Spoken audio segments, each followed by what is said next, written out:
उस्मान सिर्फ और सिर्फ मेरी मोहब्बत है और तुम्हारी मोहब्बत तो बस एक दिखावा है।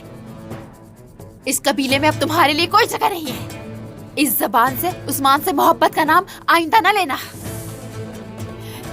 तुम मोहब्बत और लालच में ज्यादा फर्क नहीं कर पाई और लालच भी ऐसा कि सारे कबीले को तबाह करके रख दिया। हाँ, क्या? इस बात से क्या मतलब है?